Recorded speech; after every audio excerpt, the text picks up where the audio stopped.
Kanali ujrave fekale i Hasanbegut helmon banorët. Qytetarët kanë frikë se mund të shpërthejnë ndonjë epidemi.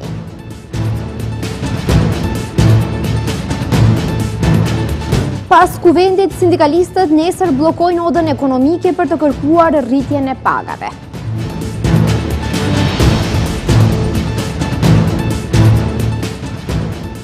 Zyrtarëve të qytetit të Shkupit nuk u mjaftuan 5 vjet për të ndezur dritat e semaforit në një semafor në afërsi të komunës së Çajinit. Avokati Hashim Thaçi deklaroi se dënimi i krerëve të UÇK-s do të ishte pa drejtësi historike.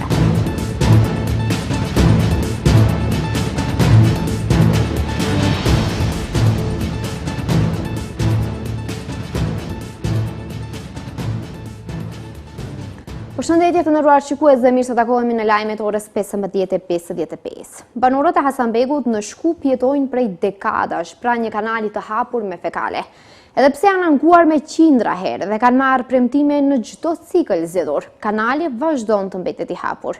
Banorët thonë se prej këtij kanali të parregulluar 3 deri 4 fëmijë janë sëmurë rënd dhe janë detyruar që të trajtohen jashtë shtetit.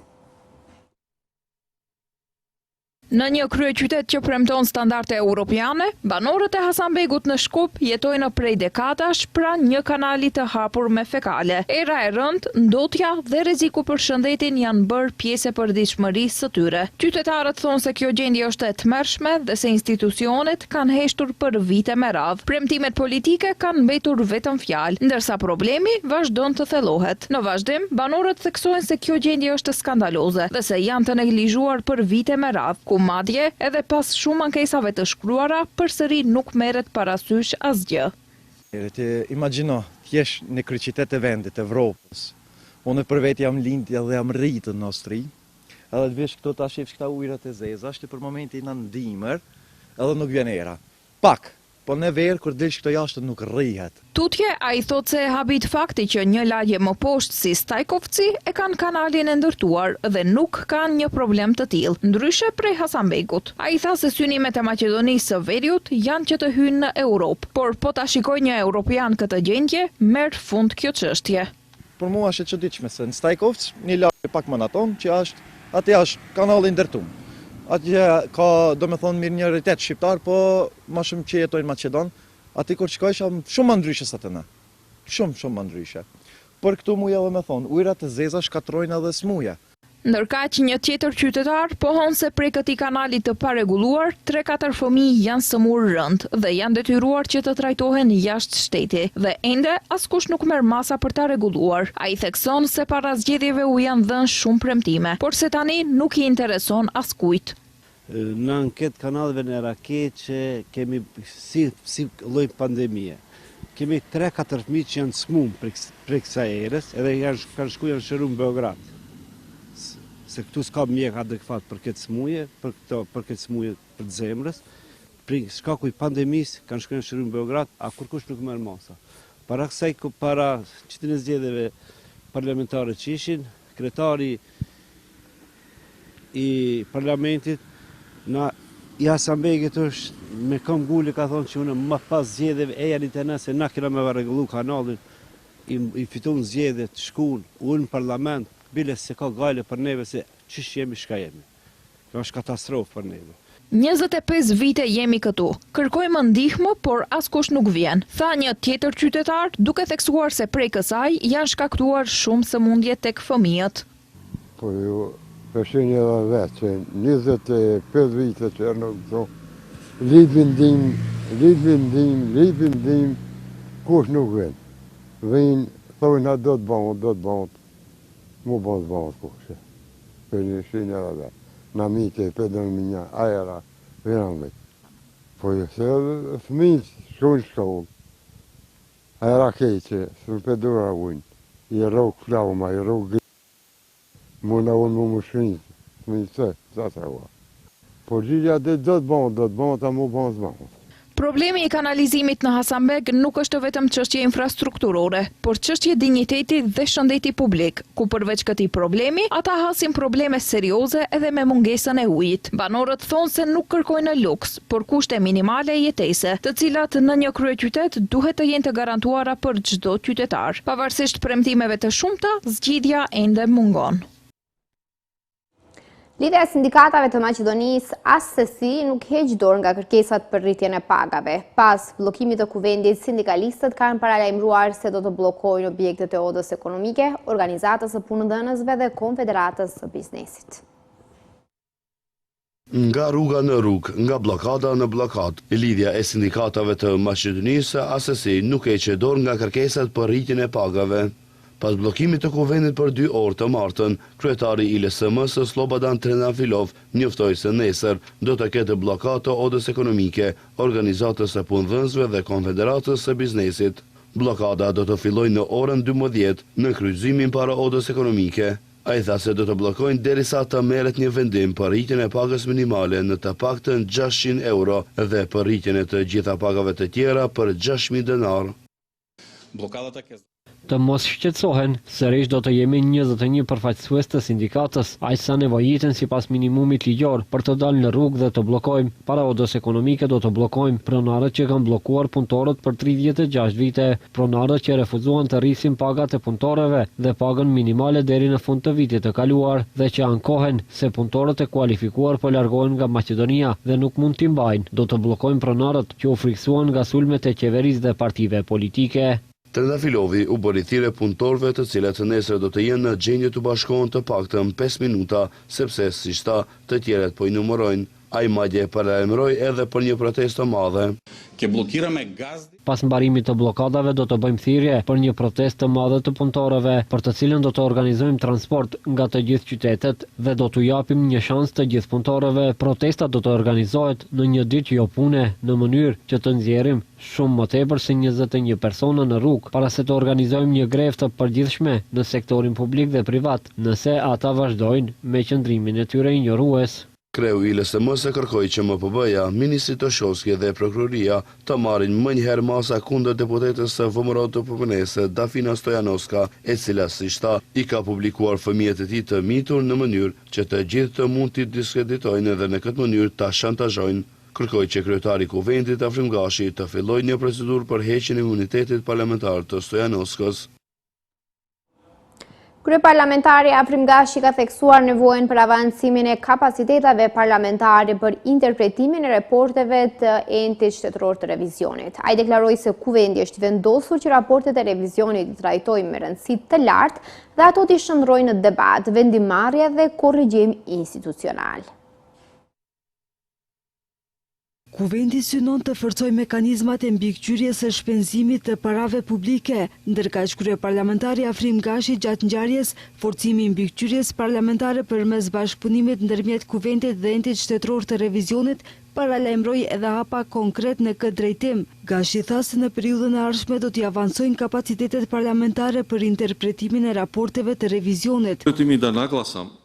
Kuvendi është vendosur që raportet e revizionit i trajtojë me rëndësi të lartë dhe ato t'i shndrojnë në debat, vendimarrje dhe korrigjim institucional. Ky është një rikujtim për deputetët dhe shërbimet që raportet e revizionit nuk mjafton vetëm me lexim, por duan edhe reflektim, sepse ju e dini, është një rregull i pashkruar i auditorëve që thot çfarë nuk është dokumentuar, nuk është bërë. Ndërkaq ambasadori i OSBE-s në Shkup, Kilian Vall, theksoi se sipas vlerësimeve të organizatave ndërkombëtare, funksionimi i demokracisë varet nga aftësia e parlamenteve për të shqyrtuar në mënyrë efektive gjetjet e institucioneve mbikëqyrëse dhe për të zbatuar rekomandimet e tyre.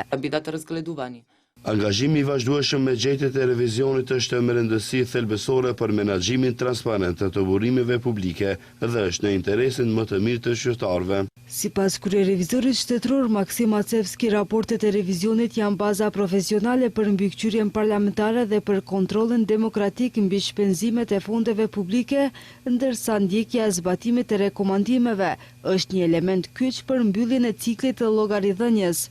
Qytetarët kanë të drejtë të jenë të sigurtë se çdo denar shfrytëzohet në mënyrë më të mirë të mundshme. Enti shtetori i revizionit ka përgjegjësinë të sigurojë që fondet publike të përdoren në përputhje me ligjet dhe principet më të mira të menaxhimit financiar. Kujtojmë se enti shtetërori i revizionit është institucioni suprem i pavarur në Maqedoninë e Veriut që kontrollon shpenzimin e paras publike. Ai revidon përdorimin e fondeve nga institucionet shtetërore, transparencën dhe objektivitetin e raporteve financiare, duke informuar opinionin për gjetjet. Gavril Bubevski ka hedhur poshtë si të pavërteta dhe shpifse akuzat e bëra nga avokatja Leila Kadriu në lidhje me disa situata që ajo i ka përmendur se ka ndodhur gjatë kohës së prokurorisë speciale publike, ku Bubevski ishte prokuror. Prokurori ka deklaruar se nëse nuk merr kërkim falje sipas afatit të përcaktuar ligjor, do të paraqes padi qytetare për shpifje ndaj avokates Kadriu, e cila gjithashtu ishte angazhuar në ish prokurorinë speciale. Prokurori publik dhe kreu i deritanishëm i prokurorisë themelore publike në Shkup, Gavril Bubevski, ka hedhur poshtë si të pavërteta dhe shpifëse akuzat e bëra nga avokatja Leila Kadriu për disa situata që ajo i ka përmendur se ka ndodhur gjatë kohës së prokurorisë speciale publike, ku Bubevski ishte prokurori PSP-s, në të cilin institucion kishte punuar edhe Kadriu. Në letrën publike dërguar mediave nga avokatja Kadriu, Bubevski thotë se prej që ajo të kërkoj falje, në të kundërt paralajmëron padi ndaj saj. Nëse nuk marrë kërkim falje sipas afatit të përcaktuar ligjor, do të paraqes padi qytetare për shpifje dhe se në gjyq do të vërtetohet se gjithçka që është thënë është absolutisht e pavërtetë. Për pohimet e avokates Kadriu ka reaguar edhe VMRO DPMNE. Ka thënë se ish PSP-ja duket se ka qenë më shumë shtabi i LSDM-s. LSDM, Zaev dhe Spasovski, përmes Katica Janevas, kanë kontrolluar se cilat e lëndë i ka punuar PSP, cili prokuror do t'i udhëheqë ato lëndë dhe cilat persona do të jenë të përfshirë. Prokuror të tillë si Lençe Ristoska, Gavril Bubevski, Fatime Fetaj dhe Lile Stefanovska i kanë punuar këto lëndë, ndërsa Janeva ka luajtur rolin e koordinatorës, pasi asaj i mungonte ekspertiza në materie. Fushata kundër PSP-s, thot LSDM, don të thot kthim të Nikola Gruevskit. Është duke u zhvilluar një operacion koordinues politik, qëllimi i së cilit është kthimi i Nikola Gruevskit. Në vend të Idrizovës, VMRO po ja përgatit kthimin atij në Pallatin e Bardhë. Kështu duken reformat e VMRO-s. Në një emision televiziv, Kadriu ka thënë se përfaqësues udhëheqësisë atëhershme të LSDM-s kanë ardhur shpesh në zyrat e PSP-s. Ajo drejtuar prokurorëve Gavril Bubevski, Fatime Fetaj, Lençe Ristoska dhe Lile Stefanova, siç i ka quajtur si bashkëpunëtor të ngushtë të prokurores Katica Janeva, ka thënë se fjala e tyre është dëgjuar gjithmonë. Posaçërisht për Bubevskin ka thënë se ai ka përdorur 4 telefona dhe shpesh i ka pasur në mbledhjet e tyre, ndërsa të tjerët e kishin të ndaluar. Kurse për buxhetin e PSP-s, Kadriu ka thënë se një pjesë e saj është përdorur për të paguar fëmijët e politikanëve. Gavril Bubevski ka qenë njëri ndër prokurorët e ish prokurorisë speciale publike, e më vonë u bë shefi i prokurorisë themelore publike të Shkupit. Leila Kadriu ka qenë gjithashtu prokurore e PSP-s dhe nga atje ishte larguar shumë shpejt dhe më pas ka punuar si prokurore në prokurorinë themelore të Tetovës. Ministri i Drejtësisë Igor Filkov nuk po heq dorë nga qëndrimi se provimi i jurisprudencës duhet të mbahet vetëm në gjuhën maqedonase, ndërsa qëndrimi i tij tashmë po mbështetet edhe nga kryeministri Mickoski. Ndërkohë, BDI vlerëson se mohimi të drejtës për përdorimin e gjuhës shqipe në një procedurë shtetërore si provim i jurisprudencës dhe relativizimi publik i kësaj të drejte krijon klim përjashtuese për një etnisi shqiptarët. Ndërsa kryeministri Kristian Mickoski nderoi qëndrimin në lidhje me kërkesën e studentëve shqiptar për të nënshtruar provimin të jurisprudencës në gjuhën shqipe, ministri i Drejtësisë Igor Filkov nuk e ka ndërmend të lëviz nga qëndrimi i tij, i cili thotë se ky provim duhet të mbahet vetëm në gjuhën maqedonase. E për këtë, sot kanë reaguar përsëri nga partia opozitare shqiptare BDI. Kanita Ramadani nga kjo parti tha se mohimi së drejtës për përdorimin e gjuhës shqipe në një procedurë shtetërore si provimi i jurisprudencës dhe relativizimi publik i kësaj të drejte krijon klim përjashtuese dhe përmban elemente të nxitjes së mosdurimit ndëretnik, që siç tha ajo, është sankcionuar si vepër penale. Kërkojmë nga Prokuroria Publike që të vlerësojë ekzistencën e elementeve për ndjekje penale, për keqpërdorim të pozitës zyrtare, moskryerjes së detyrës zyrtare dhe nxitje të mosdurimit ndëretnik. Kërkojmë përgjegjësi personale nga Ministri i Drejtësisë për çdo vendim ose mosveprim që pengon zbatimin e ligjit. Ligji është i qartë, zbatimi i tij nuk është opsion. Pengimi i tij ka pasoja juridike. Kujtojmë se të martën, kryeministri Mickoski në lidhje me këtë çështje tha se duhet të bëjnë një ligj të ri, të cilin më pas do ta dërgojnë për mendim në Komisionin e Venedikut. Ndërkohë, nëse nuk plotëson kërkesat e studentëve shqiptar, ata nuk i mohojnë as edhe protestat. Grupi parlamentari VMRO-DPMNES dhe koalicioni paraqitën një propozim ligj për ndryshimin e ligjit për trajtimin e objekteve të ndërtuara pa leje përmes një procedure të shkurtuar, në mënyrë që qytetarët të mos mbeten me statuse të pazgjidhura për shtëpitë e tyre për shkak të pengesave administrative ose procedurave të ngadalta. Ligji aktual parashikonte një periudhë vlefshmërie deri më 3 mars të vitit 2026, ndërsa propozim ligji parashikon që ai të vlejë deri më 3 mars të vitit 2031. Ky ndryshim nuk parashikon kërkesat e reja, por është ekskluzivisht në shërbim të atyre qytetarëve që tashmë kanë paraqitur dokumentacionin dhe kanë pritur me vite listën e tyre të pronës. Duhet të theksoj se kjo iniciativë vjen si përgjigje drejt për drejt ndaj kërkesës së Këshillit Drejtues të BNJVL-s dhe komunave që çdo ditë përballen me probleme reale në terren. Gjithashtu, është e rëndësishme të theksohet se kjo zgjidhje ligjore nuk shkakton asnjë implikim shtesë financiar në buxhetin e shtetit dhe do të hyjë në fuqi më njëherë pas publikimit në gazetën zyrtare në mënyrë që të mos e ketë vakum ligjor. Para 5 vjetëve është vendosur një semafor në një hapësirë në afërsi të komunës së Çajirit, por ky semafor, përgjegjësi të cilit është qyteti i Shkupit, nuk është funksionalizuar as sot e kësaj dite. Qytetarët e anketuar nga televizioni Shenja shprehen të habitur se si institucioneve nuk u mjaftuan 5 vjet për të ndezur dritat e semaforit. Për një bulevard në të cilin më shumë numëroheshin aksidentet dhe jetët e humbura, sesa investimet, vendosja e një semafori u pasi zgjidhja e vetme. Kanë kaluar 5 vite nga koha kur semafori është vendosur dhe i njëjti më shumë ka shërbyer si dekor, sesa ka zgjidhur problemet për të cilat realisht u vendos. Qytetarët e anketuar nga televizioni Shenja të habitur pyesin se si institucioneve nuk u mjaftuan 5 vite për të ndezur një dritë në semafor. Thonë se në momentin kur ky semafor do të hyjë në funksion, do të rritet edhe siguria e lëvizjes nëpër këtë rrugë. Është e tmerrshme se si vozisin këtu. Është përmirësuar pak për shkak të vendosjes së kamerave. Veç sigurisë, problem është edhe parkimi dhe bllokimi i vizbardhave. Kur të punojë semafori, edhe njerëzit do të jenë më të sigurt në lëvizjet e tyre. Nuk e di pse nuk janë vendosur deri më tani në funksion. Institucionet duhet të tregojnë kur bazamenti është vendosur. Në këtë rrugë ka pasur edhe aksidente me pasojë vdekjepruese, por do të duhet të ishin funksional, do rritej siguria, mendoj unë.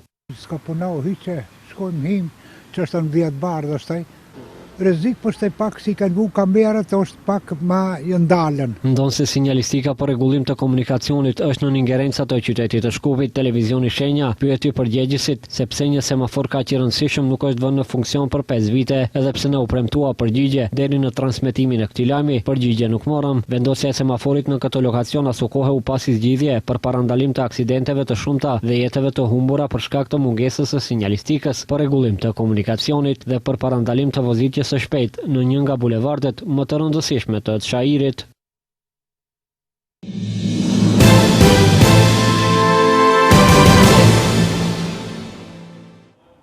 Mbrojtja e ish-liderëve të UÇK-s nisi sot deklaratat përmbyllëse. Avokati Hashim Thaçi Luka Mishetiq tha se Thaçi është i pafajshëm dhe shpallja fajtore e ish-presidentit të Kosovës do të përbënte padrejtësi historike. Mishetiq tha se prokuroria po përpiqet të heqë prova shfaqësuese në favor të Thaçit. Avokati Hashim Thaçi Luka Mishetiq tha se shpallja fajtore ish-presidentit të Kosovës do të përbënte padrejtësi historike. Ai ju drejtua gjykatësve gjatë fjalës përmbyllëse në procesin gjyqësor ndaj ish-krerëve të UÇK-s në gjykatën speciale në Hag, duke u thënë se historia e Kosovës nuk mund të rishkruhet. Avokati kritikoi mënyrën e mendimit të prokurorisë së specializuar që kërkoi 45 vjet burgim për secilin prej 4 të akuzuarve. Argumentet e zyrës së prokurorit special nuk përbëjnë interpretimin e arsyeshëm të vetëm të provave, që është standard që duhet arritur që ju të rishkruani historinë e Kosovës. Në këtë rast, për të gjetur fajtor Hashim Thaqin, ka dyshime të bazuara të mjaftueshme për ju që të shpallni atë jo fajtor për të gjitha pikat e akte akuzës. Misetish, u fokusua te pika e akuzës e prokurorisë se ka ekzistuar një ndërmarrje e përbashkët kriminale në krye me të akuzuarit, me qëllim të marrjes nën kontroll të gjithë Kosovës. Avokati u ka thënë gjyqtarëve se nuk ka pasur prova të drejtpërdrejta që ka ekzistuar një plan i tillë. Nuk ka pasur prova të takimeve ku është diskutuar ky synim, dokumente shkresore që tregohet se është rënë dakord apo është diskutuar ky synim, nuk ka dhënë dëshmi asnjë dëshmitar lidhur me ekzistencën e këtij synimi. Në fakt, secili prej dëshmitarëve që e ka pasur mundësinë të flasë për këtë çështje e ka hedhur poshtë teorinë e zyrës së prokurorit special dhe për mëket zyra e prokurorisë speciale nuk i ka bërë pyetje asnjë dëshmitari. Pasi të jepen të gjitha deklaratat përmbyllëse që parashihet të kryen deri më 18 shkurt, çështja do t'i kalojë trupit gjykues që ka 3 muaj kohë për shpalljen e një aktgjykimi. Hashim Thaçi, Kadri Veseli, Recep Selimi e Jakub Krasniqi po qëndrojnë në paraburgimin e gjykatës speciale në Hag prej fillimit të nëntorit të vitit 2020. Prokuroria specializuar i akuzon ata për krime lufte. Në Shqipëri është mbajtur takimi trepalësh mes Shqipërisë, Kosovës dhe Kroacisë me fokus bashkëpunimi në fushën e mbrojtjes, transmeton Anadolu. Shefi i shtabit të përgjithshëm i forcave të armatosura të Shqipërisë, generali Arben Kingji, ka konfirmuar në rrjetet sociale se takimi është mbajtur në Shkodër. Ka nisur takimi trilateral së bashku me shefin e shtabit të përgjithshëm të forcave të armatosura të Kroacisë dhe komandin e forcës sigurisë së Kosovës, me fokus tellimin e bashkëpunimit ushtarak përmes planeve konkrete. Qëllimi i këtij takimi është forcimi i angazhimit dhe bashkëperëndimit ushtarak në përputhje me marrëveshjen trilaterale të mbrojtjes mes vendeve tona, ka shkruar Kingji. Në mars të vitit të kaluar, Shqipëria, Kroacia dhe Kosova nënshkruan një deklaratë të përbashkët për bashkëpunim në fushën e mbrojtjes.